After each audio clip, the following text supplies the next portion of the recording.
Praise the Lord. Yun, blessed evening sa lahat po ng mga nandito na yun. Nakakatuwa at medyo actually kinakabahan talaga ako kasi puro boss yung mga nandito eh. Mga pangmalakasan ng Next Vast Incorporated. And welcome po sa ating Zoom online Bible Study Bites online. So ito ay Christian Bible Study na ginaganap nga namin every Saturday 11:30 p.m. Kasi ang mga attendee talaga namin dito since pandemic ay mga OFWs. So yung oras nila ay maaga pa sa kanila sa atin medyo late na nga. So kasama ko dito sa Bible Study Bites Online yung kapartner ko dito si Sister Christine from Dasmariñas, Cavite. So kung kaya niyo pong i-open yung inyong mga camera, mas mabuti para magkakitaan tayo para hindi yung ganda lang ni Sister Christine at yung kagwapuhan ko yung nakikita niyo po para nakikita din namin yung ganda at kapugian ng bawat isa na nandito sa sa Bible Study Bites online.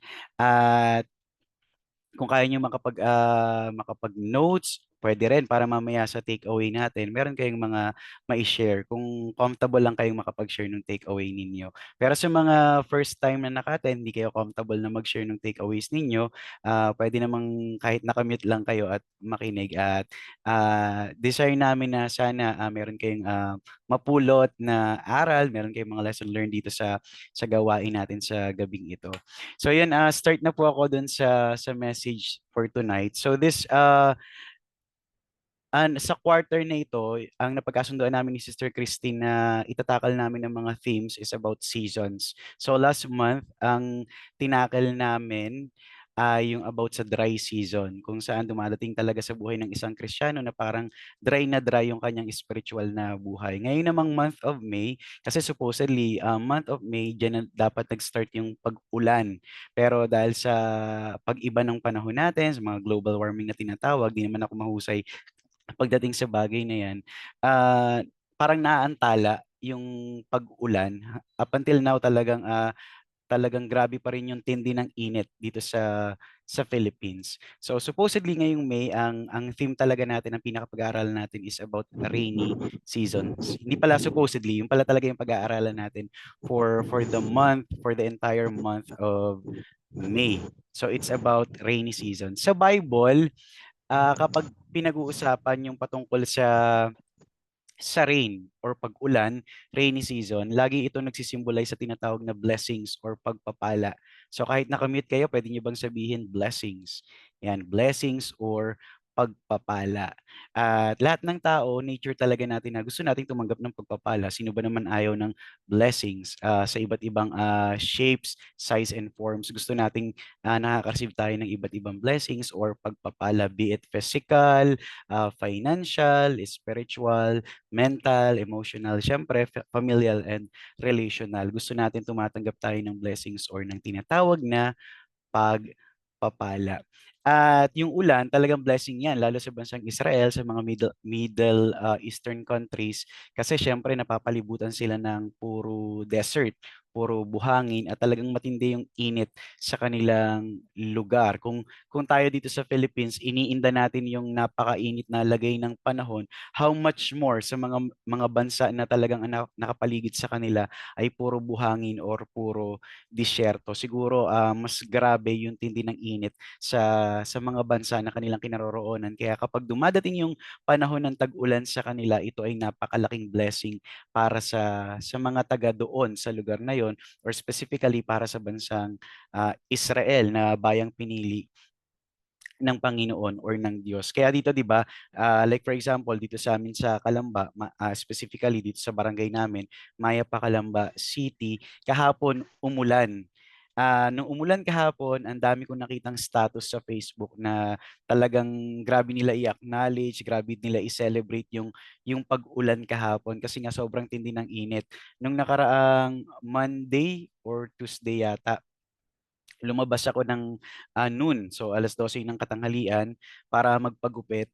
First time kong lumabas ng ganong oras nung nagkaroon ng ganitong season, itong tag-init. Grabe pala sa labas kapag ganong oras, para ka talagang para kang pagsasakay ka sa jeep tapos siksikan yung jeep, para kang lulutuing pandesal parang ganun yung kalagayan mo, para ka talagang pinapasok sa pugon or sa microwave oven. Doon ko mas na-appreciate yung mga ano eh, mga tatay, mga nanay na sa katanghaliang tapat talagang nagbabanat ng buto sa katirikan ng araw. Yan, talagang para lang kumita ng ipapakain sa kanilang pamilya, sa kanilang mga anak. So sa mga anak na nandito, mas ma-appreciate natin yung ating mga magulang lalo kung sila ay talagang kumakayod pa or nagtatrabaho pa kahit sa ganitong lagay ng panahon. So iba talaga yung tindi ng init. Kaya nung umulan kahapon, talagang kahit ako natuwa ako kasi nga parang sa tagal ng kainitan talagang tuyong-tuyo yung lupa at talagang iba yung temperatura. Mahirap matulog lalo sa mga night shift. Kagaya ko, night shift kasi ako lagi. So sa umaga, ang hirap matulog lalo kung wala namang AC, wala namang aircon yung kwarto mo. Talagang mahirap gumawa ng tulog lalo sa kainitan ng panahon. So yung pag-ulan ay nagiging blessing din kahit dito sa bansang Pilipinas, naging blessing 'yan sa ganitong season na mayroon tayo.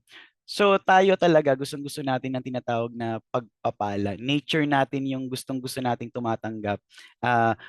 Gustong-gusto natin laging naka-open yung kamay natin laging naka-open yung kamay natin sa pagtanggap pero laging naka-close when it comes to giving. Yeah, mas gusto nating mas nature nating mga tao yung gusto nating tumanggap kaysa tayo yung nagbibigay. Kaya kahit ng mga baby pa lang tayo, pag silang pa lang sa atin, yung mga kamay natin nakatikom na agad eh. Parang ang damot-damot na agad natin, mga bata pa lang tayo. Yan. Kasi nature natin na mas gusto natin tayo nagre-receive kaysa tayo yung nagbibigay. Pero ang word of God, when it comes to blessings, when it comes to pagpapala, hindi ito nagtuturo na tayo ay tanggap lang ng tanggap. Ang Word of God ay nagtuturo din sa atin kung paano yung tinatawag na giving or pagbibigay. Sabi sa Proverbs 22 verse 9, utilize nyo na lang po inyong mga screens. Sana malinaw na nakikita nyo. Sabi diyan sa Kawikaan 22:9, generous people will be blessed because they share their food with the poor. So yung talatang yan, yung Book of Proverbs, sinulat yan ng pinakamatalinong hari during his time, si Haring Solomon. So sabi niya diyan, ang mapagbigay na tao ay pagpapalain or masigit na pagpapalain, masigit na ibe-bless. Bakit? Kasi nag-share siya ng kanyang pagkain sa mga dukha or sa mga mahirap. So yung food dito, dahil si Solomon, syempre talagang very creative yung kanyang isipan, full of wisdom, naniniwala ko yung food dyan, hindi lang tumutukoy sa literal na pagkain. Yung tinutukoy dyan na food or yung sineshare nung generous na tao na binabanggit dyan ay higit pa sa pagkain. Anumang blessing na mayroon siya na pwede niyang i-share sa mga taong nangangailangan at necessarily na poor sa estado ng buhay. Basta mga taong nangangailangan ng anumang blessing na mayroon siya. So, napakasarap sa pakiramdam kapag tayo ay tumatanggap ng blessing. Pero ano naman kaya yung kalagayan, position ng heart natin when it comes to giving. So, yun yung pag-aralan natin for tonight. Maikli lang tong message na pinrepare ko at ang title ng ating message ay Huwag Kang Madamot. So, let's close our eyes and we are going to pray. Pwede bang pangunahan tayo ni Sister Jessica sa ating opening prayer? Hallelujah, Jesus. Dakilang Ama na nasa langit, sa pangalan po ng aming Panginoong Hesus, nagpapasalamat po kami, Panginoon, sa mga oras po ito na muli po kami nagkasama-sama upang patuloy po namin pag-aralan ang iyong mga salita. Dalangin po namin sa iyo, Panginoon, na bigyan mo po ng sapat na kaalaman at karunungan ang gagamitin mo, Panginoon, upang maibahagi sa amin ang iyong mga salita, na ano pat sa amin, Panginoon, na makakapakinig nito ay lubos po namin, Panginoon, na maunawaan ang mga salita mo. Ama na nasa langit, dalangin po namin sa iyo, Panginoon, na pangunahan po kami ng iyong banal na Espiritu at turuan kami, Panginoong Diyos, upang patuloy namin, Panginoon, na maisapuso ang bawat mga salita mo na aming mapapakinggan sa gabi pong ito. At sa iyo namin, O Diyos, ipinagkakatiwala ang bagay pong ito sa pangalan ni Jesus at tayo po ay magsabi ng Amen. Amen. Thank you very much, Sister Jessica. So, yun yung title ng ating message, Huwag Kang Madamot. So, nakakatuwa kasi sa gabing ito or mag-uumaga na rin, ano, magmamadaling araw na kasi 43 na sa oras ko dito. Hindi natin pinagdemutan si Lord. Pinakita natin na, Lord, yung oras, yung buhay na hindi mo ipinagdamot sa akin today, hindi ko rin po ipagdadamot sa iyo. Yung iba sa inyo, iba siguro sa inyo, dapat matutulog na, pagod galing sa trabaho. Yung iba sa inyo, biglang na-invite na lang, na-sendan ng link. So, parang naging no choice na lang kayo at umattend kayo. Pero naniniwala ako na natutuwa si Lord kasi hindi natin siya pinagdamutan ng kaunting minuto, kaunting oras na mayroon tayo. May mga pagkakataon kasi, na-share ko to kanina sa Bible study na pinuntahan ko, doon sa lugar na ang tawag ay Banana Island. May mga pagkakataon pag ini-invite mo ang mga kabataan, lalo mga sa generation ngayon, kahit hindi kabataan, kananayan, katatayan, pag in-invite mo, attend po kayo sa sa Bible study, attend po kayo sa church kapag Sunday. Ang tinatanong agad, anong oras matatapos? 'Di ba? Gano'n agad yung tinatanong, hindi pa nagsisimula, yung oras agad ng tapos, yung excited na malaman or curious na malaman. Pero yayain mo yan sa mga birthday yan, kainan, walang itatanong yan, anong oras tayo uuwi? Anong oras matatapos? Ah, more often than not, hindi naman talaga tinatanong yung mga ganyan kapag puro kasiyahan. Pero pagdating sa gawain ni Lord, parang ang damot-damot natin sa mga time na mayroon tayo. Pero nakakatuwa kasi tonight nga, naka-attend kayo dito sa Bible Study Bites Online, pagpapakita na somehow, hindi natin pinagdamutan si Lord, hindi natin pinagdamutan ng Panginoon ng oras na hindi niya rin pinagdamot sa atin. Yun yung nakakatawa minsan eh. Pinagdadamutan natin si Lord ng oras, samantalang yung oras na ipinagdadamot natin sa Kanya, bigay niya yun sa atin, hindi niya yun pinagdamot sa atin. What if baligtad, si Lord yung magdamot sa atin ng oras? Wala na tayo dito, hindi na tayo humihinga. Meron na tayong mga kanya-kanyang meron tayong kanya-kanyang apartment sa ilalim ng lupa, meron tayong kanya-kanyang mga lapida. Pero dahil sa kabutihan ng Panginoon, yan, nandito tayo sa oras na ito. Kaya sabi mo sa iyong sarili, itap mo yung sarili mo, congratulations self. Yan, congratulations sa iyo kasi nga nagawa mo na maka-attend dito sa gawain ng Panginoon. Brother Ren, mahirap yung buhay namin. Kasi ang pinipreach mo patungkol sa pagbibigay, patungkol sa hindi pagdadamot, patungkol sa pag-o-open ng mga kamay at hindi pagtitikom nito. Wala naman akong maibigay, brother, and wala nga akong work eh. Mahirap yung kalagayan ng pamilya namin. Lagi kaming hikahos sa buhay. Laging napuputulan kami ng kuryente. Wala kaming pambayad ng wifi. Minsan, hindi na kami 3 beses kumakain sa isang araw. Ang pagbibigay, ang pag-share ng anumang blessing na mayroon ka sa ibang mga tao, hindi po ito limited sa financial lang. Hindi ito limited sa mga material na bagay lang. Kasi when it comes to blessings, when it comes to pagbibigay, when it comes to giving, laging yan lang yung naiisip natin material, financial, pero hindi lang yun yung pwede po nating ibigay. Kapag ganyan lang yung definition natin sa word na blessing, financial, material, napakababaw po, napaka-shallow ng pagkaintindi natin sa salitang blessing. When it comes to blessings, napakalawak po ng salitang blessing. Ang blessing, it comes with different size, shapes, and forms. Yun nga yung lagi nating naririnig sa ibang mga tao. So kung ikaw ay gipit sa financial, wala kang maibibigay, kagaya ng sinasabi mo, butas yung bulsa mo, ano ba yung pwede mong ibigay sa ibang mga tao para yung blessings na mayroon ka, yung blessings na pinapaulan sa iyo ni Lord, maipaulan mo din sa iba. So, meron ako mga ibibigay na mga ilan. Una, yung prayer. Yung prayer, bilang mga Christians, lalo tayo, mga tumanggap sa ating Panginoon, tinuruan tayo, natuto tayo kung paano mag-pray. At isang napakalaking pagpapala yun na tayo ay natuto kung paanong manalangin, kung paano tayo tinuruan ng Word of God, kung paano tayo magpe-pray. Yang prayer, pwede ring maging blessing sa buhay ng ibang mga tao. Kung wala kang perang maibigay, kasi yung kakilala mo, merong sakit at karamdaman, hindi ka makapag-donate sa kanya, sa kanyang medication, sa kanyang hospitalization, why not pray for him? Why not pray for her? So with that, hindi mo pwedeng sabihin na, ay, wala akong maibigay sa kanya. No. Yung maglaan ka ng time, para manalangin sa Panginoon para sa healing, deliverance, complete na kagalingan ng taong kakilala mo na mayroong sakit at karamdaman.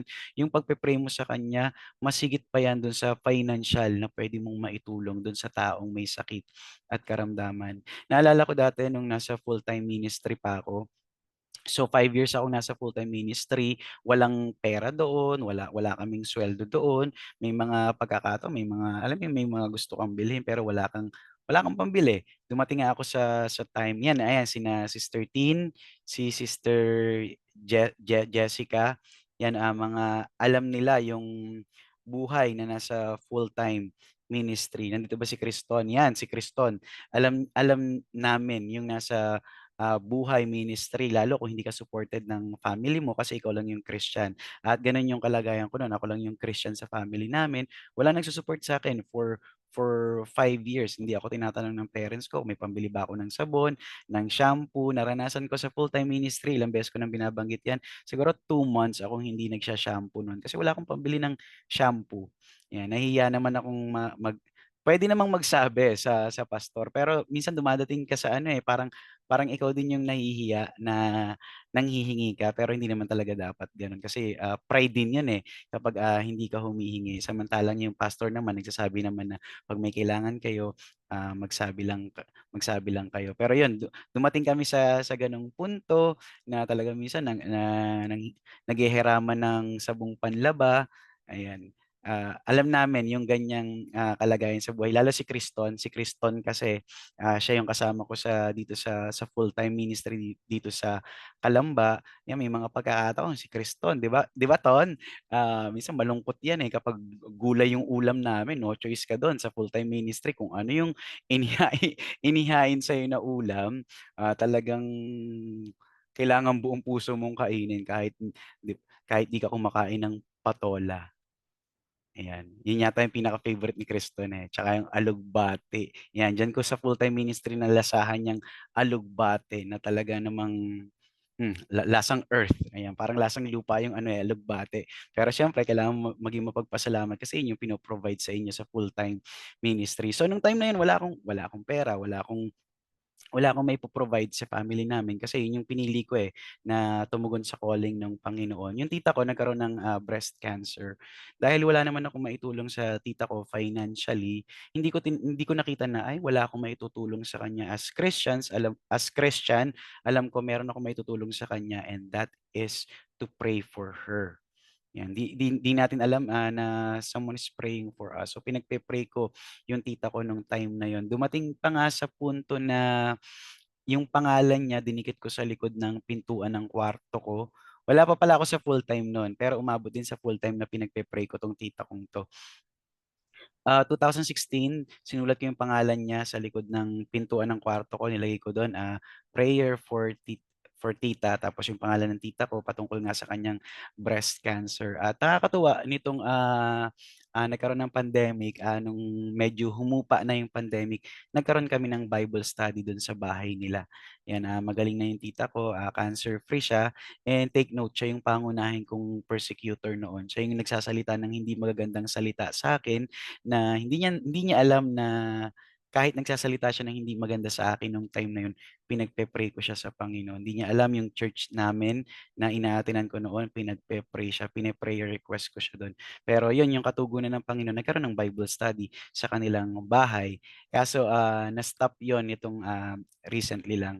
Pero yun, nakakatuwa na yun yung patotoo ng Panginoon. Nung nasa full-time na ako, yung nanay ko nagkaroon din siya ng cancer sa ovary naman. So, bilang anak, mabigat sa'yo tapos panganay ka, wala kang maibigay sa nanay mo, wala kang maiabot. May mga pagkakataon nun, alam ng mga members dun sa church yung kalagayan ng nanay ko, hinihipo sila ng Panginoon, tina-touch sila ng Panginoon. Kusa sila nagbibigay ng pera sa akin, "Brother Rene, bigyan mo 'to kay ano, kay mama mo." So dun ko nakikita na, ang galing ng pagkilos ng Panginoon. Wala naman akong trabaho pero nakaka-receive ako ng financial na tulong at kinikilala ko na dahil yun sa Panginoon. At hindi ko nakita na wala akong silbing anak nung mga time na yun dahil alam ko na yung prayer ay isang malaking bagay kung bakit gumaling yung nanay ko. And until now, yan, kasama ko nanay ko, malakas yung nanay ko, wala na siyang sakit at karamdaman. At naniniwala ako dahil yun dun sa napakalaking tulong ng prayer. Kaya wag nating isipin na wala tayong maitutulong sa ibang mga tao kasi kapos tayo sa financial. Tatandaan mo yung prayer ay napakalaking tulong sa ibang mga tao. Naalala ko din dati nung nagwo-work kami ni Sister Shai sa Alabang. Dito ba Sister Shai? O baka naka-duty.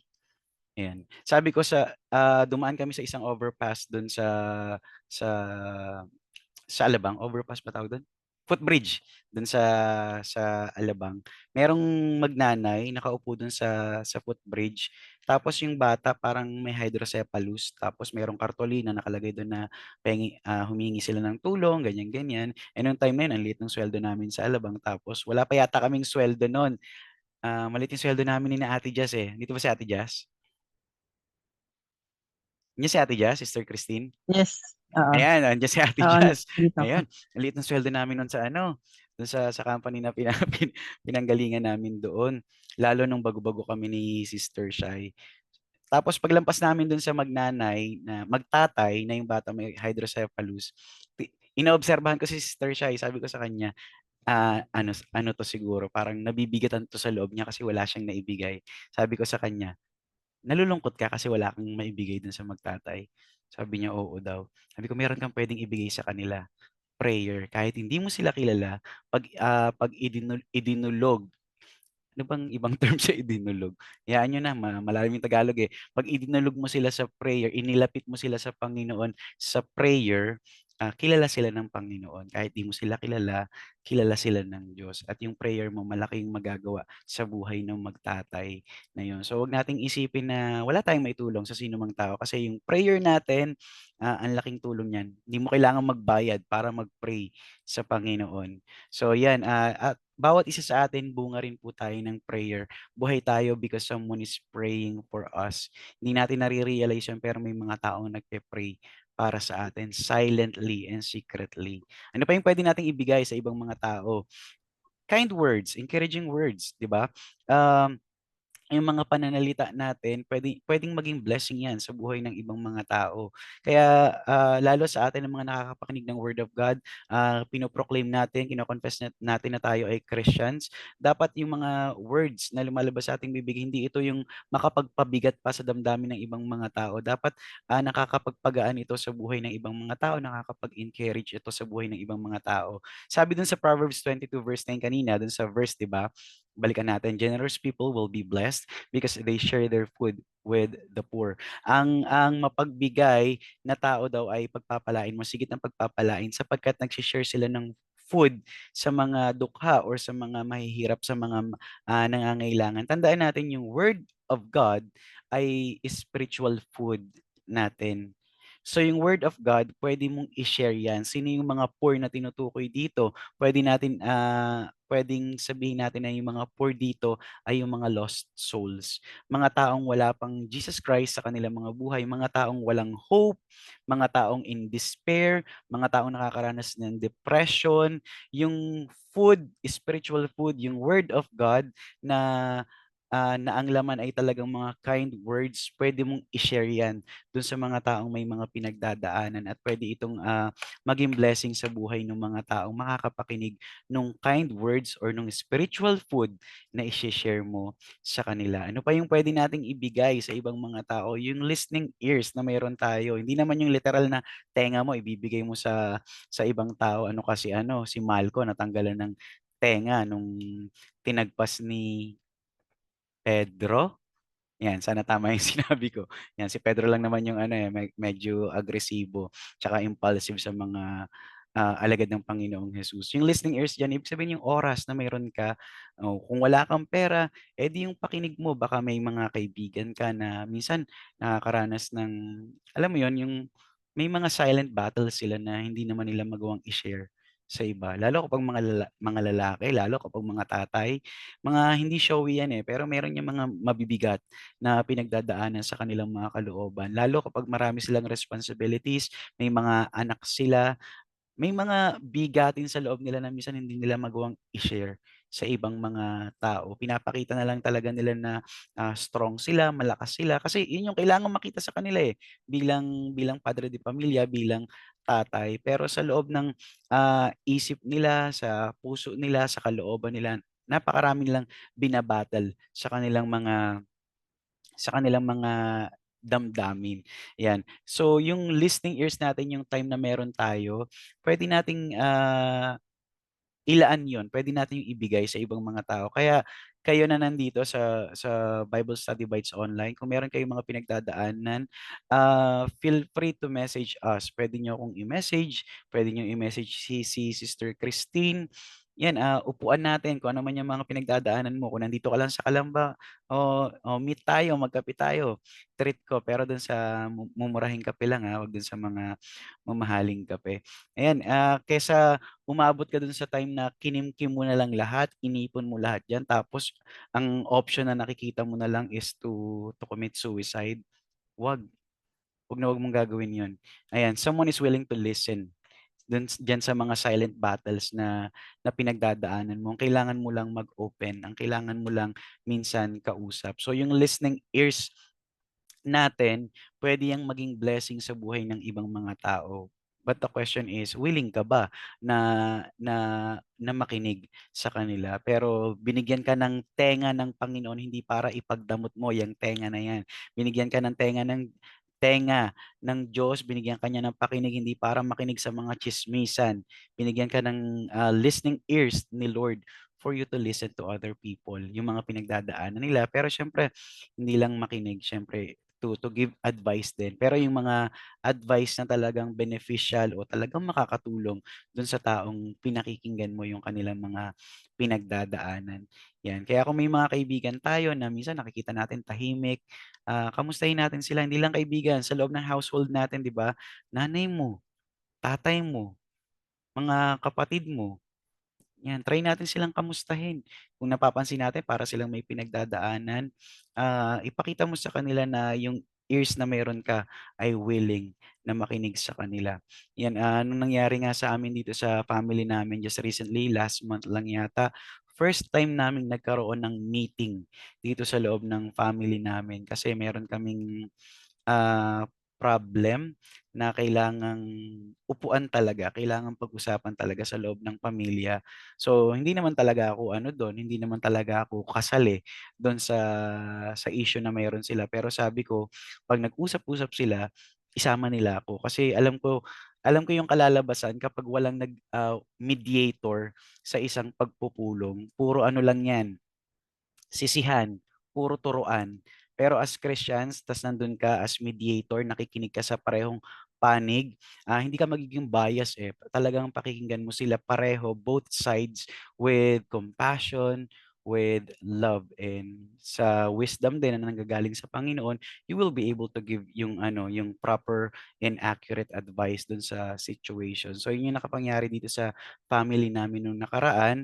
So nakita din ng pamilya ko talaga yung vulnerability ko pagdating sa pag-uusap patungkol sa pamilya. Talagang umiyak talaga ako sa family ko nung time na yun dahil dun sa issue na mayroon sa loob ng pamilya namin kahit hindi naman ako involved talaga. Hindi ako kasali talaga dun sa issue na yun. Pero dahil concern ka sa family mo, ayaw mo na may masirang relationship sa loob ng pamilya, talagang tatangis ka eh, talagang maluluha ka kasi gano'n na lang yung concern mo, gano'n na lang yung compassion mo sa kanila.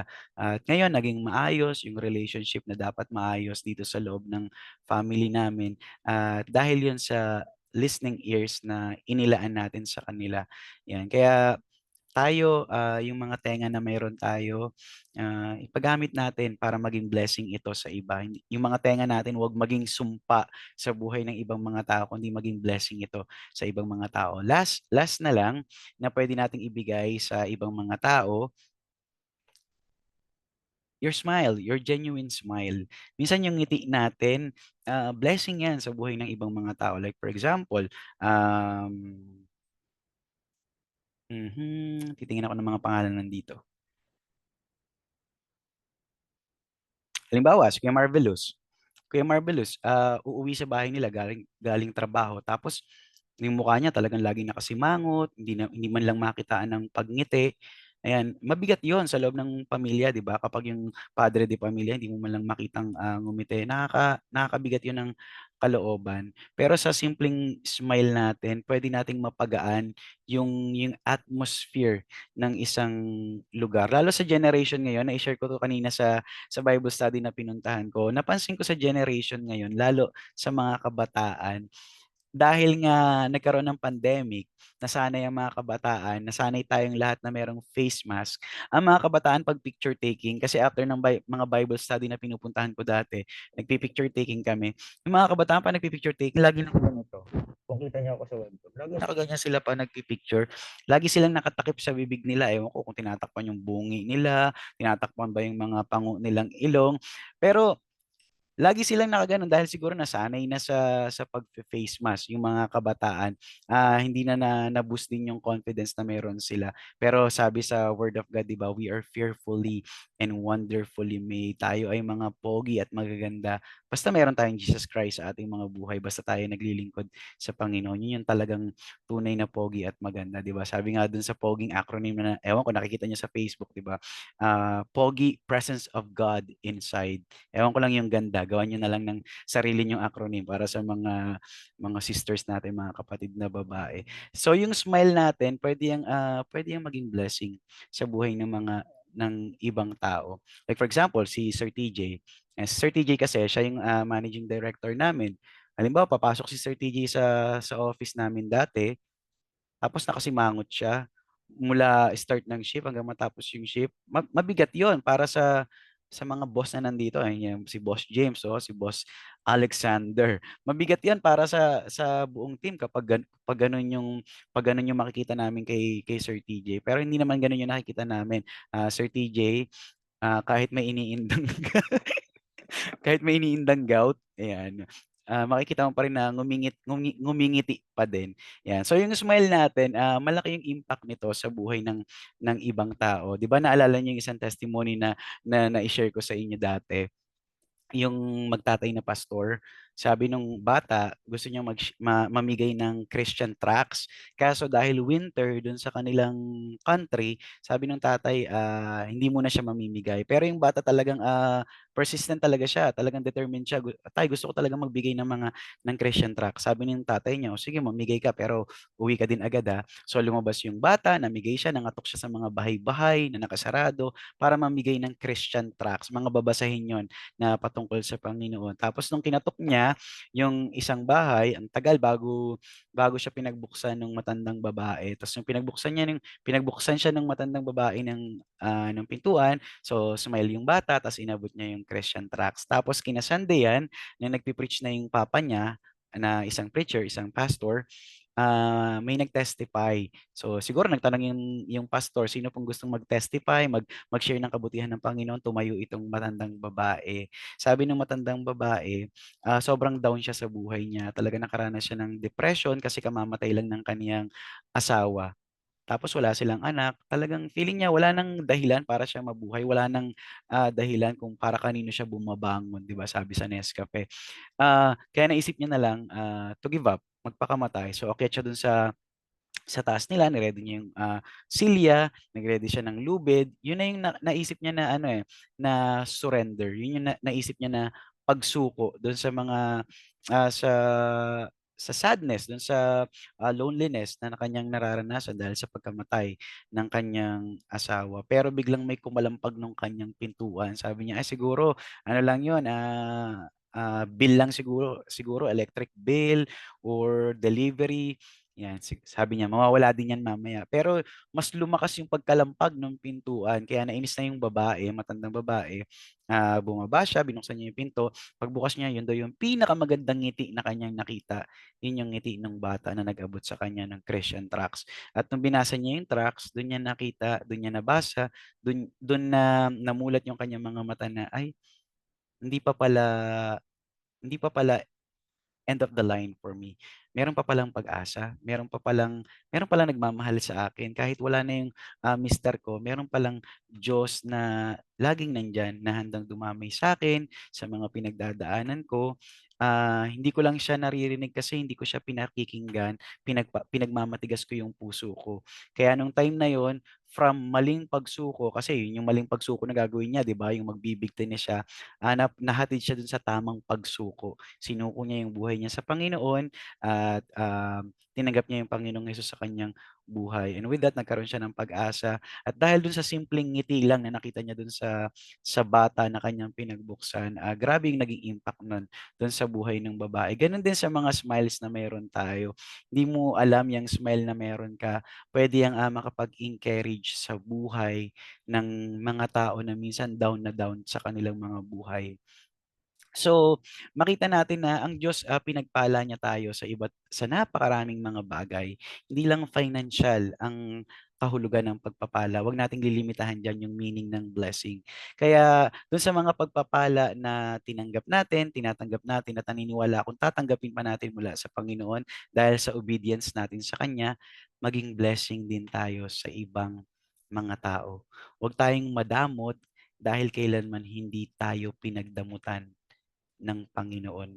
Sino tayo para magdamot samantalang tayo kahit napaka-undeserving natin, hindi tayo pinagdamutan ni Lord. Kaya huwag din natin pagdadamutan yung ibang mga tao na nangangailangan ng tulong ng bawat isa sa atin. Hindi man financial, pero sa pamagitan ng prayer, kind and encouraging words, listening ears, and the genuine smile that you have, pwede kang makapagpaabot ng pagpapala. Yung ulan ng blessing sa'yo, pwede mo ring paulanin sa buhay ng ibang mga tao. Last verse, sabi sa Acts 20 verse 35, akala natin minsan may mga motto, mga sikat na sayings, mga sikat na phrase, hindi natin nare-realize galing pala sa Bible yung mga ganung mga sikat na phrase, mga famous lines. Sabi diyan sa Acts 20:35, in all things I gave you an example that so laboring ye ought to help the weak and to remember the words of the Lord Jesus that he himself said, it is more blessed to give than to receive. Di ba lagi nating naririnig, it is better to give than to receive. Saan ba natin yung kalimitan naririnig? Tinanong ko yan kanina. Kalimitan nating naririnig yan kapag may, lalo sa school, ng mga nag-aaral pa tayo, kapag may nagpapaikot ng box na namatay si nanay daw nitong classmate mo or si tatay nitong classmate mo, tapos ang kuri-kuripot mo magbigay, sasabihin sa iyo na nagpapaikot ng box, it is better to give than to receive. O, di ba? Talagang makokonsensya ka kapag sinabihan ka ng gano'n. Oo nga, no? Kesa naman ako yung bigyan ng abuloy, ako na lang yung magbibigay. Diyan natin kalimitan naririnig yung line na yan. Pero sa katotohanan, talagang mas mapalad sila na nagbibigay kesa sa kanila na tanggap lang ng tanggap. Kaya bilang mga Christians, nakakapakinig ng Word of God, huwag tayong tanggap lang ng tanggap. Huwag tayong masanay na receive lang tayo ng receive. Napakasarap mabuhay na ikaw naman yung nagbibigay, ikaw naman yung nagigive. Why? Dahil alam mo na pinagpala ka ng Panginoon. Kaya sa bawat isa na nandito, huwag tayong maging madamot. So iwanan ko tong question na ito sa inyo para mas madali sa inyo yung take away. Sa mga blessings na natatanggap mo mula kay Lord, paano ka magiging blessing para sa iba? Yan. So, that's something to ponder upon. So, magtatawag ako. Huwag kayong mag-alala. Baka may mag-exit sa inyo kasi nakarinig kayo ng pagtatawag eh. Hindi ko naman tatawagin yung mga first time at kabado pang mag-share ng takeaway. Volunteer muna. Sinong gusto mag-volunteer na mag-share ng takeaway po nila? Takeaway or sagutin tong question na to, sa mga blessings na natatanggap mo from the Lord, paano ka magiging blessing sa iba? Sister April. Hi everyone. Ay, Sabi ko na ako yung i-pick upin kasi oo, ako yung, syempre. yung... Ngayon ka lang ulit namin nakita eh. Morning ba dyan? Oo nga, sorry guys, hindi ako nakapunta nung nakaraan. Ako kasi naka-on na na video. So tips sa mga, hindi, joke lang. Joke lang. Ano ba yung sasabihin ko? alam mo, whenever, pag nakikinig ako dito sa Bible study na 'to, lagi na lang parang may pagkurot sa aking puso na, "Ano ba 'yan Lord, yan na naman yung sinasabi mo sa'kin." Lagi siyang connected sa mga kakulangan ko usually. So yun. Ang natutunan ko today, I guess ang natutunan ko is maganda yung yung prayers ba na maipagdasal mo yung mga tao. Kasi minsan alam mo yun, yung parang nagi-guilty ka nga hindi ka makapagbigay or, kunyari kulang kayo this time or gusto mong tumulong pero hindi mo alam kung paano. Pero maganda nga 'no na ipag-pray mo kasi you're taking parang tinatanggal mo yung onus sa sarili mo. Kasi ikaw yung nagbibigay nun kasi minsan pine-praise mo yung sarili mo, "Uy, nakapagbigay ako." Pero at the end of the day, parang 'pag pinag-pray mo ibig sabihin ang manggagaling kay Lord yun, talagang blessing na yun. So, I like that. Kasi meron akong naalala nung Sunday yung parang nagi-guilty ako, hindi ako makapagbigay dun sa isa kong ka-churchmate or hindi ko alam kung paano siya tutulungan kasi hindi naman kami gano'n ka-close. Tapos ngayon lang parang, oo nga 'no, parang hindi ko siya pinagdasal. Yung parang inisip ko na lang kung paano ko siya tutulungan, 'di ba? Parang dapat pala pinagdasal ko muna siya and then maybe God would tell me what to do on how to help her, parang gano'n.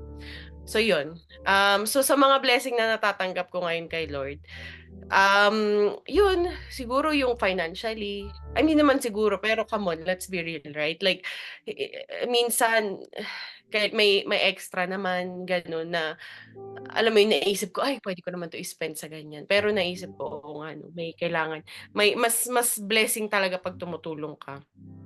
Tapos also yung time mo, 'di ba? Kunyari sabihin na natin wala wala tayong pera ngayon, yung time mo mag-serve ka, i-text mo yung friend mo, "Uy kumusta? Mental health check." Gano'n.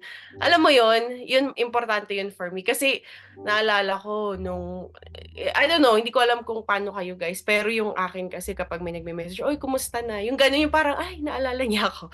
Yung gano'n, yung I think it's a big thing, yung time mo ibigay mo sa ibang tao. Makinig ka, yung tama nga yung sinabi ni Ren. Tapos also yung talent mo, ano man talent mo, 'di ba, na binigay sa'yo ni Lord, i-share mo 'yan. Kunyari, hindi ko alam kung anong mga talents niya. Actually, ako hindi ko rin alam kung ano kunyari ako I like bringing people together, yung mga gano'n, yung, "Oh, hang out tayo," ganyan. Tapos we talk about, yung mga life stuff.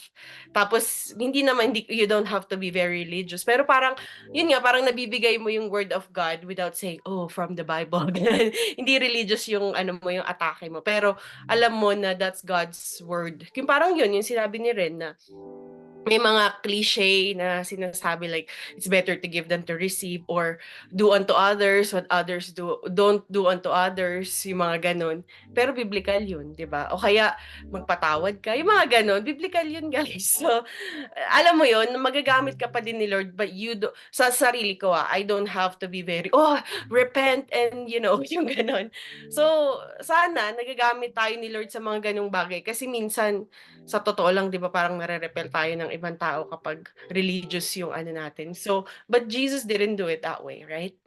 Nagmahal siya, nakinig siya, naki-hangout siya. So, yun lang, yun po yun yung parang sinasabi sa akin ni Lord dito sa message na 'to. So, hopefully ma-achieve ko na hindi ko lang siya sinasabi, 'di ba? Kasi yun ang dami kong sinasabi pero nawa Lord, use me na gawin ko talaga siya na maging obedient ako na hindi lang ako puro, sharing and everything. So, ayun, yun yung akin. Yun, praise the Lord. Ayun, salamat din sa takeaway na shinare ni Ate April, lalo dun syempre sa bansa na kinaroroonan niya ngayon, nasa Canada kasi siya. Siguro iba rin talaga yung culture diyan, pero kahit iba yung culture, iba yung mga nakakasama niya, talagang gumagawa ng kaparaanan para yun nga maging blessing siya sa mga nakakasalamuhan niya dun sa lugar na yun. Yan, lalo yung pag-spend nga ng time. Kanina ka-sharean ko to si Brother Joko, magkasama kami niyan. Sabi ko sa kanya, dagdag ko lang no, nung panahon na nag-exit ako sa full-time ministry, sobrang parang nakaranas ako ng depression noon. 2023, nag-exit ako sa full-time ministry after 5 years. Tapos wala akong malapitan, wala akong mapagsabihan ng mga pinagdadaanan ko noon. Sabi ko kay Joe kanina, sobrang thankful ako sa buhay ni Sister Christine nung mga time na yun. Kasi yun yung mga time na ang dami mong shinera ng Word of God, ang dami mong kakilalang Christians, pero nung time na down ka, wala sila. Parang nasan yung mga Christians? Pero si Sister Christine yung nandun para yun, makinig dun sa mga, naiyak ako eh. Yan. Makinig dun sa mga pinagdadaanan mo, yung mga battles na meron ka. Yung listening ears niya talagang nandun. Kasi ako yung tao na ayoko nang kino-comfort eh. Ayoko nang yung parang yayakapin ako pag nadadown ako. Hindi ko personality yun. Ang gusto ko lang taong nakikinig, taong willing yung tenga niya na makinig dun sa mga hanas mo sa buhay, mga pinagdadaanan mo sa buhay. So sobrang thankful ako sa buhay ni Sister Christine nung mga time na parang walang Christians na malapitan ako nung mga panahon na yun. Nag-off si Sister Christine ng camera kasi umiiyak yan. Next po, sino po gusto mag-share? Volunteer po. Si Ate Jazz? Ate Jazz nag-unmute? Si Ate Jazz to si Ray. Ay, nakatulog si Rin eh. Nakatulog si Ray. Sayang naman. Sige pa, Ate Jazz. Tag-isa kami ng earpod. Yun, sa akin naman kasi, ako kasi madali akong maawa. Yung maawa yun talaga ako kahit sa mga hindi ko kalala, yung mga, kahit yung sa mga kahit yung mga sa mga nagkakasala sa'yo, o kaya nagkakasala sa iba, may mga criminal ganun. Ang naisip ko, kawawa naman sila.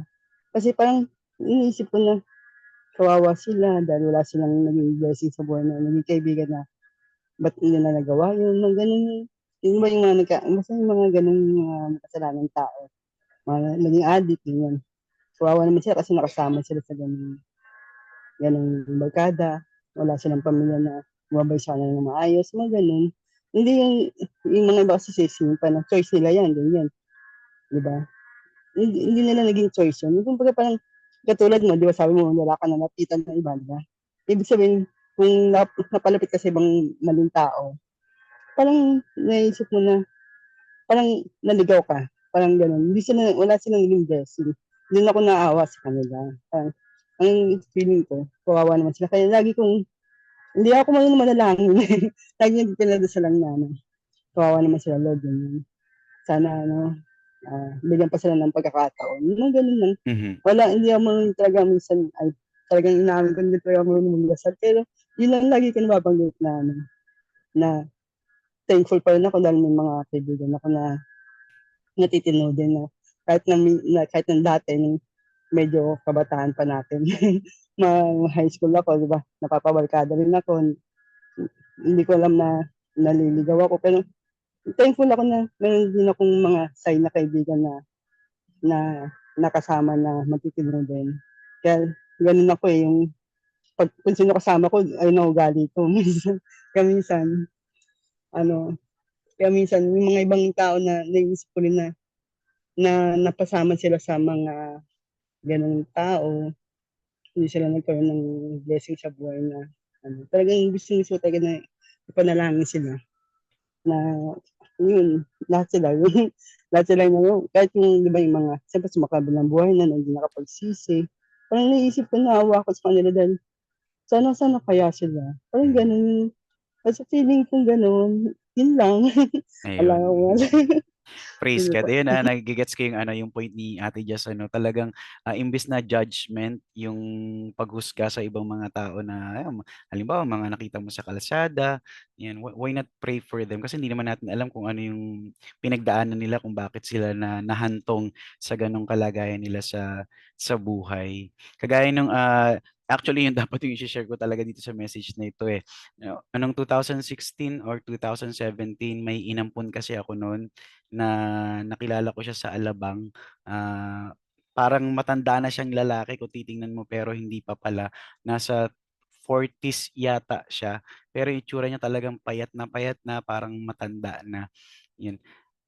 Kinup ko po siya dito sa bahay namin for 3 months. Nung nalaman ko, nakaranas pala siya ng depression at graduate siya sa UPLB, BS Sociology. Yan, kapag nagtatanong ako sa kanya ng mga sa kanya ako nagtatanong ng mga malalalim na English words. Pero ganun yung naging buhay niya, naging palaboy siya sa kalsada. Kaya nung kawork ko noon si Ate Jazz, nung nakilala ko yun, pinanghingi ko talaga siya ng mga damit sa office namin na kakasya sa kanya. Tinulungan ko siya noon na talagang makabangon sa buhay. Ginawan ko siya ng resume, tapos siya gumagamit ng cellphone ko noon, yung address niya sa resume, address namin, hanggang sa natanggap siya sa isang call center. Kaso talagang pinili pa rin niya yung ganong buhay. Yan. So, hindi natin sila pwedeng basta-basta i-judge. Pag nakita mo nasa kalsada, ay, nagda-drugs yan. Hindi naman natin alam yung buhay na mayroon sila. Hindi natin alam yung kanilang mga pinagdaanan sa buhay. Yan. Kaya yung patuloy tayong maging blessing sa buhay ng ibang mga tao. Thank you for that, Ate Jazz. Sino pa pong gustong mag-share ng kanilang takeaway? Volunteer. Pag walang volunteer, yung matatapang na lang yung tatawagin ko. Kriston, kaya?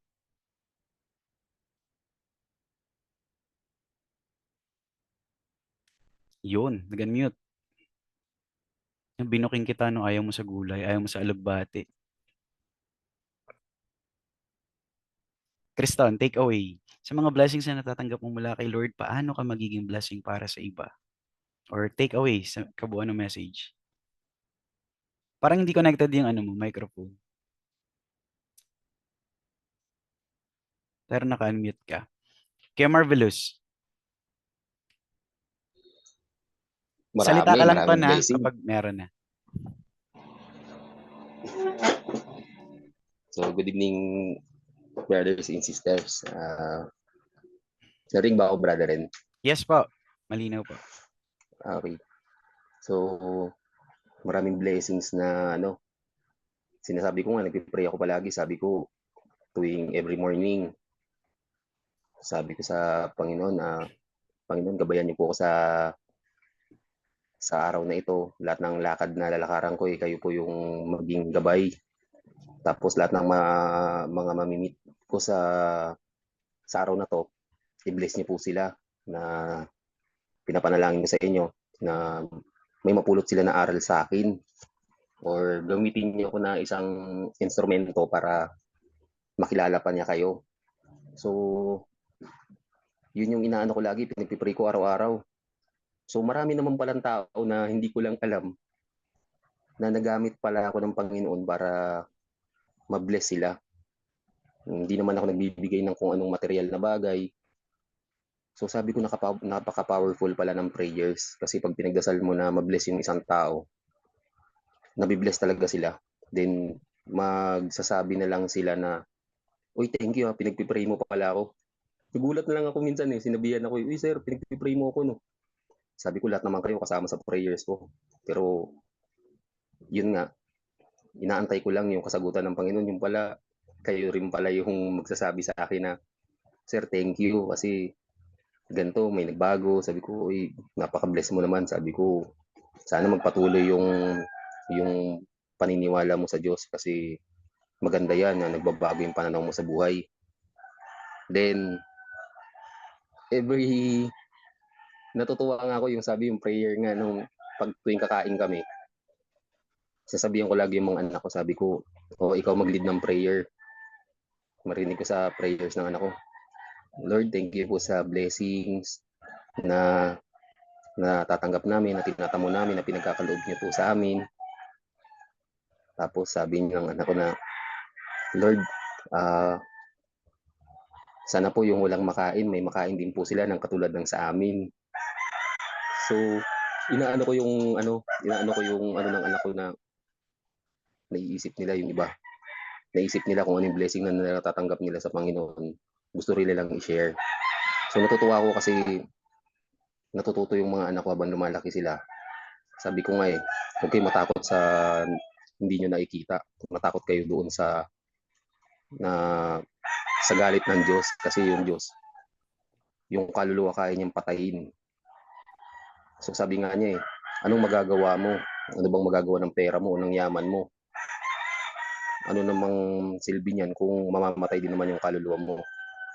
Kaya lagi ko inano yung anak ko, sabi ko blessed tayo kasi yung blessing natin i-share natin sa iba. So hindi yung literal na sharing na sinasabi na magbibigay ka ng pagkain, bless ka na nun. Sabi ko, oo, kasama yun sa blessing. Pero ang pinaka-bless anak, sabi ko na, yung pag may nakaaway ka, pag-pray mo yung kaaway mo na magkabati kayo, na hindi ka dapat magtanim ng sama ng loob na kahit kanino, na i-bless siya, sana walang mangyari sa kanya, kung ano mang naikakasama niya, ipag-pray natin siya na maging maayos at saka magkasundo kayo. Kasi napaka-powerful ng prayer. Yun lang yung mai-share mo. Katulad ako, na naantig ako dun sa nakita ko sa Pasig nung nadaanan namin. Magtatay, nakita ko nakaswero yung anak niya. Sabi ko, Lord, hindi, may pinansyal ako na kaya kong tulungan yung tao na maibigay ako na kahit konti. Pero hindi niya kailangan ng pinansyal ko. Ang tanging maitutulong ko sa kanya is ipagdasal ko siya na gumaling siya. Inihiling ko po sa inyo na pagalingin niyo yung tao na yun. Kung hindi po, magbigay po kayo ng tao na instrumento na makakatulong sa mag-ama na yun. So, yun yung pinag-pray ko talaga. Hanggang sa makarating ko sa bahay, pag uwi ko, sabi ko, Lord, pinapanalangin ko ulit sa inyo yung mag-ama na nakita ko kanina umaga. Na sana i-bless niyo po sila at may taong tumulong sa kanila. So, yun ang inaano ko palagi. Sa kasamahan ko, alam ni Brother Pen yan. Sabi ko, ipag-pray na lang natin sila. Kasi hindi natin sila kayang baguhin na tayo lang. Diyos lang ang makakapagbago sa kanila. Wala tayong kapangyarihan na baguhin sila dahil Diyos lang ang nakakaalam kung ano man yung mga mangyayari. So tayo, katulad sa akin, hindi sila maniwala. Sabi nila, sir, dati, ano ka sir, ganun. Sabi ko, dati yun. Lahat ng tao, nagbabago. Basta Diyos ang gumalaw sa buhay mo at inaccept mo yung Panginoon na siya yung gumawa para sa'yo at maniwala ka sa Kanya ng 100%. Bibigay niya sa'yo yung tamang landas, yung mga tamang gawain na dapat mong gawin at saka yung mga dapat na iwasan. So, napaka-bless ng family ko dahil ito pa yung isa pa. Yung sakit ko, brother rin, may nauna na pala sa akin, officer ko. Nagpipray ako palagi, sabi ko, Panginoon, sabi ko, matagal na yung sakit ko, ba't hindi pa nawawala? Tapos, a week na ngayon na lumipas, may pinadala siya na tao, dati naming officer, sabi niya, yung sakit mo, sakit ko din yan. Nag-isip na rin ako na baka mamatay na ako. Sabi ko, sir, pares tayo nang iniisip. Ganito, bigyan niya ako ng ano. Ngayon, okay naman na yung pakiramdam ko kasi sinunod ko yung sinabi niya sa akin. Sabi ko agad, nagdasal ako. Sabi ko, Lord, hindi sa'yo talaga nanggaling yung idea at saka ikaw yung nagbigay ng tao na magsabi sa akin na ito pala yung sakit mo, kailangan ito yung sundin mo na gamot kasi napagaling na siya ng ano na to. So, very thankful ako, sabi ko, napaka-bless ko talaga kasi yung prayers, napaka-powerful talaga niyan. Kaya each and every one of us I encourage you to pray. Madali lang magdasal para lang kayo na ipagpintuan sa Diyos, yun yung isipin ninyo. Sabi nga talk with God with the Spirit. So kausapin natin siya kasi ang Panginoon, Espiritu, hindi natin siya nakikita. Naniniwala nga tayo na may hangin Kaya yung hangin nga walang nakakita sa hangin pero naniniwala tayong may hangin. So maniwala tayo sa Diyos na yung Diyos nandyan siya. Omnipresent, lagi siyang nandyan sa paligid natin. Alam niya lahat ng ginagawa natin. So we must pray para ipagdasal natin yung mga kaaway natin, ipag-pray natin yung family natin, mapinansyal, mapa-health, sa familial, then yung friends. Yun, ipagdasal natin sila kasi very powerful yung prayer. So, binabalik ko talaga yung karangalan sa Panginoon. Maraming salamat sa pakikinig at God bless us all. Praise God, yun nakaka-bless yung ano no. Masarap makinig ng ng mga nagte-take away kasi may matututunan ka sa mga sinasabi nila. Hindi ko naiisip yung ganung paraan. Tapos sa bata pa nang galing yun, yung magpe-pray ka sa pagkain na yung kinakain po namin, makain din po ng iba. Ayan. Ang ganda nun, never kong nagamit yun sa prayer. Tapos sa bata yun galing. Tapos ang pagpe-pray mo pala, alugbate, yung kinakain po namin alugbate, makain din po ng iba. Hindi, yung kapag masarap yung mga pagkain na meron kayo, di ba? Napakagandang ipag-pray na makain din po ito ng ibang mga tao. Yun nakaka-bless kasi nagiging blessing si Kuya Marvelous sa kanyang hindi lang sa workplace, sa kahit anong paraan nakakapag-share sila. 'Di ba dati nakausap mo si Robin Padilla, 'di ba? Sa ganung paraan hindi mo alam baka nakakilos yun sa puso niya. Kasi alam nagte-train 'to si Kuya Marvelous sa iba't ibang mga tao tapos sila nga yung pinapadala sa Mindanao, sa gano'ng mga lugar. Sa pamamagitan ng buhay buhay natin, 'di natin alam may impact ito sa buhay ng ibang mga tao. Ayan, sige medyo marami tayo, tapos, naniniwala ko lahat tayo may takeaway kaso siyempre meron tayong time kaya bibigay ko na kay Sister Christine yung pagkakataon. Yung mga hindi nakapag-takeaway sa inyo sa page natin yung takeaway niyo kapag na-post na 'tong, video natin. Sister Christine, Ayan takeaway. po. Ayun, so, Brother Criston, punta kayo dito sa bahay dahil madalas po naming ulam ay alugbati. Ayan, masarap po yung ibulanglang. At wala rin po akong choice kundi magustuhan ang alugbati. Ayun, so, thank you po Brother Ren dun sa message. Siguro, ah, hmm, bago ko po sagutin yung tanong sa mga blessings na natanggap mo mula kay Lord, paano ka magiging blessing sa iba? Dito ko na-realize na the blessings of God doesn't limit to money. It doesn't limit in material things, and it doesn't limit on what others have. Kasi minsan kino-compare natin yung blessing natin dun sa mga nakikita natin sa ibang tao. Hala, ah, eto na yung kinikita niya. Bakit siya may asawa na, bakit siya may boyfriend na, 'di ba? May mga gano'n. So, we compare ourselves to other people na na-o-overlook natin. There are many things that God is giving to us. And ayun, nahatid tayo sa pagiging ungrateful at nagiging result ito na hindi natin nagagamit yung blessing natin para i-bless din yung ibang mga tao. So, regarding that, dun ko na-realize din na minsan God is blessing us what others don't have for us to feel them what they need. Ayun 'no, God is blessing us what they don't have. So, ano ba yung wala sa mga taong ito? So, katulad ng prayer.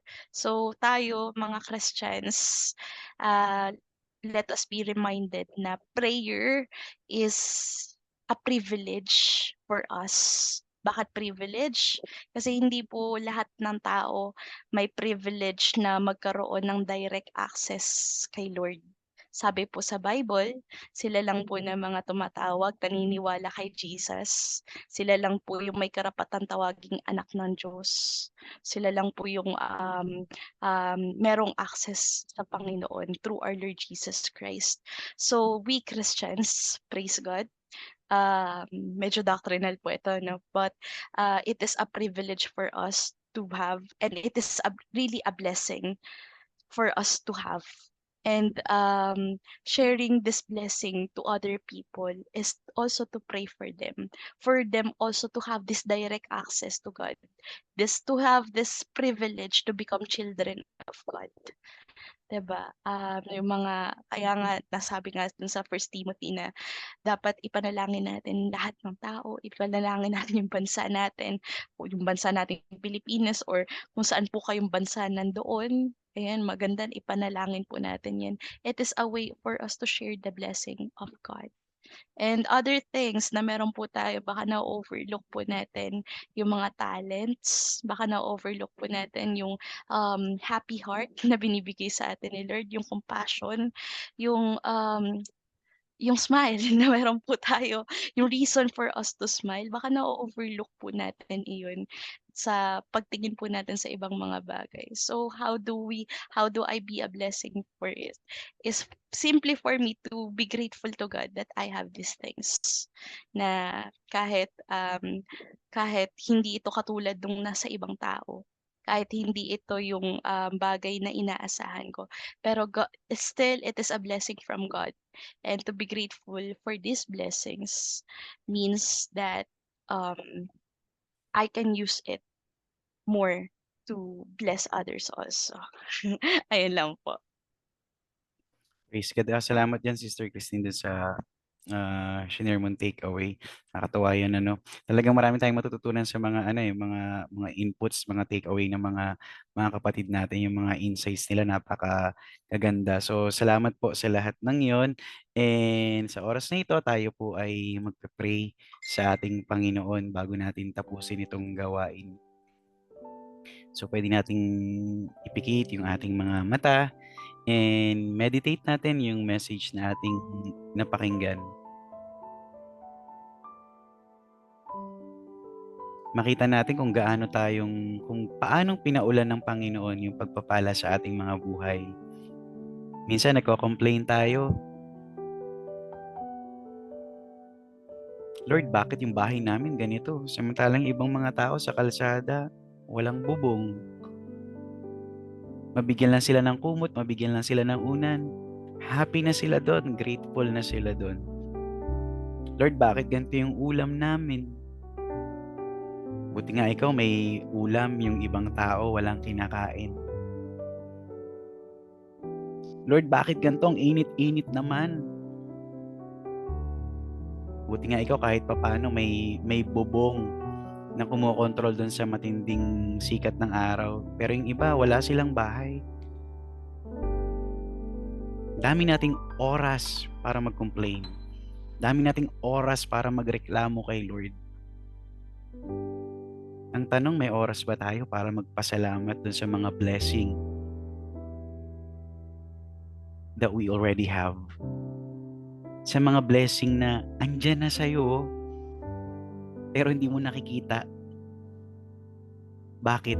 Kasi ang hinahanap mo lagi, yung mga feeling mo wala ka pa. Pero yung mga bagay na meron ka, kagaya nung sinabi sa takeaway kanina, hindi mo nagagawang ipagpasalamat sa Panginoon.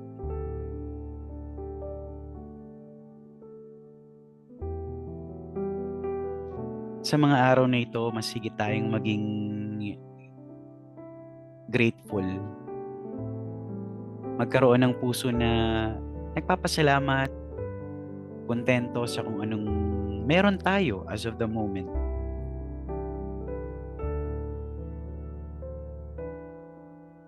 Makita mo na mapalad ka dahil meron ka ng mga bagay na ipinagpe-pray pa lang ng iba. Meron kang mga blessing sa oras na ito na wala yung ibang mga tao ng bagay na meron ka. Tapos sila pinagpe-pray nila yan. Samantalang ikaw, ungrateful ka kahit meron ka na yan. Kaya kung alam natin na naging ganun yung kalagayan natin, ito yung right time para makipag-ayos tayo sa Panginoon. Lord, patawarin mo po ako kung naging ungrateful ako, naging ingrata yung pag-uugali ko. Lord, patawarin mo po ako, hindi ko man lang na-realize na itong meron ako ngayon ay blessing na nanggagaling po sa iyo.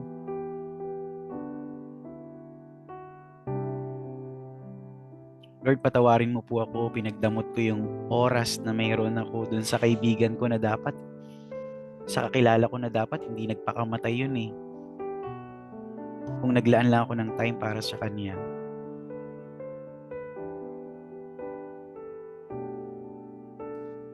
Lapit tayo sa Panginoon sa oras nito.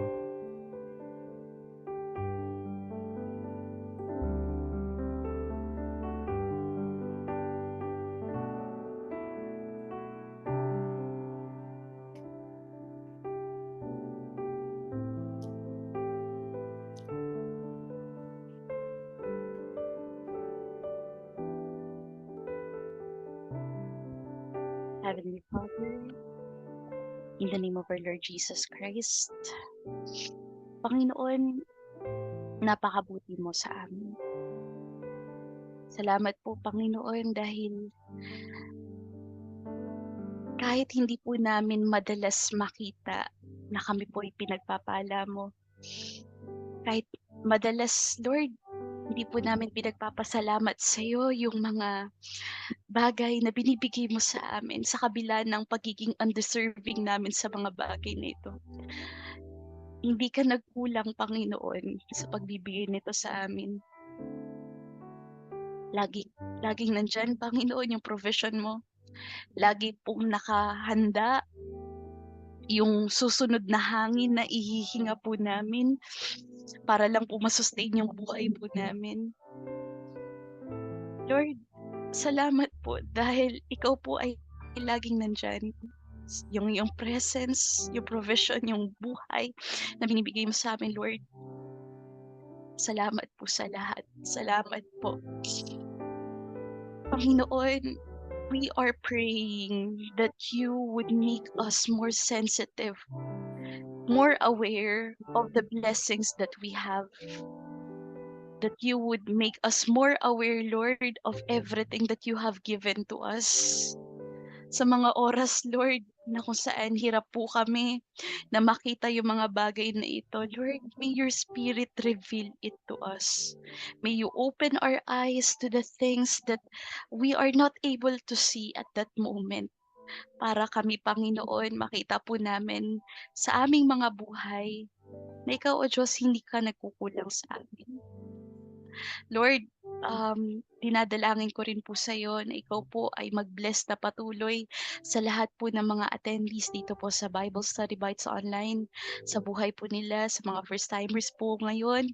Ikaw rin po, Panginoon, yung patuloy na umabot sa kanila. I am praying, God, that this wouldn't be the first and last attendance.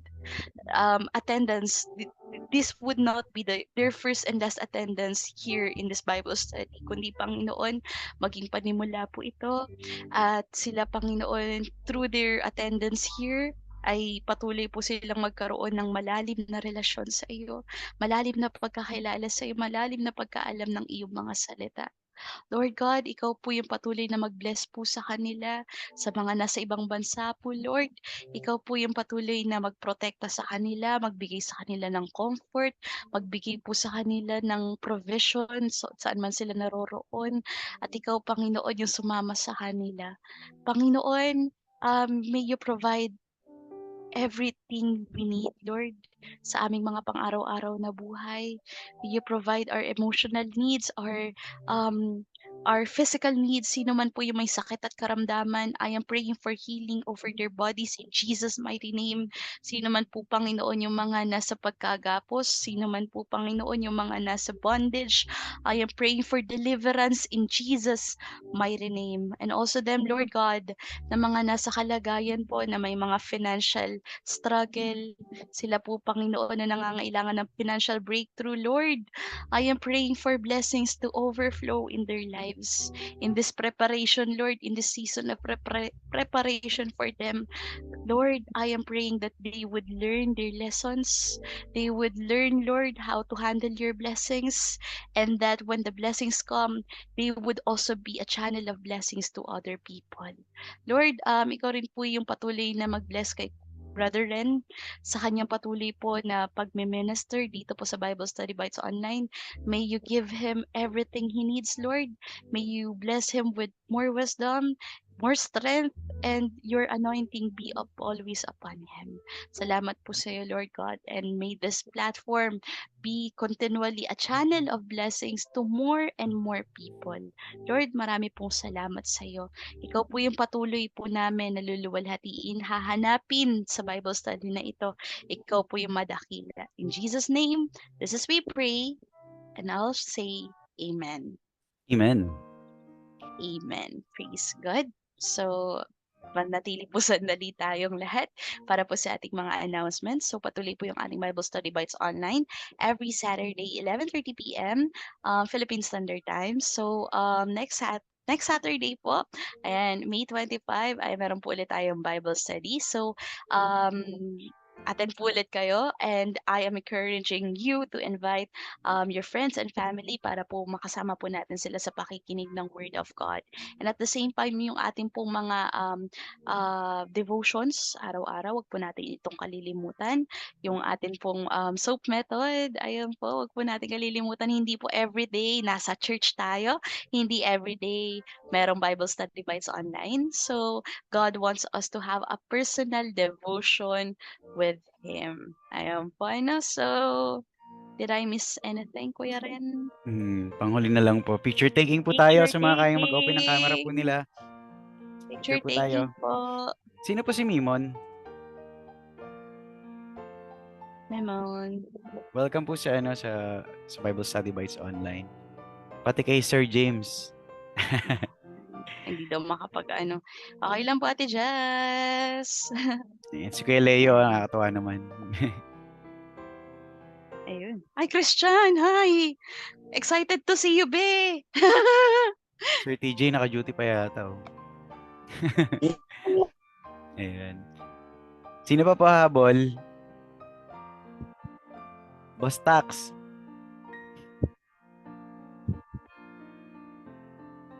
Ayan, wala na pong habol. Ana. Si Ate Lorian. Nakakatawa naman, nakita ko ulit si Lorian. Sige po. Smile po ngiting tagumpay. Say Yun, alugbati. si Sir James, oh. Sige po, bilang po ako. 1, 2, 3.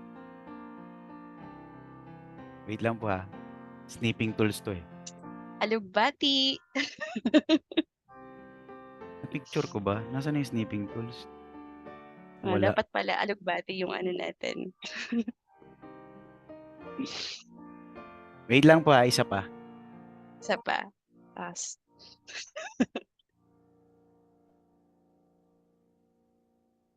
Nasaan na siya? 1, 2, 3. Nakuha ko ba? Alugbati kasi Ayan. dapat sasabihin Okay na natin po. para makuha. God bless po sa ating lahat. God bless Kita-kita po tayo sa po. sunod. God bless Bye po. po. Good night. God bless po. Bye, Sir James.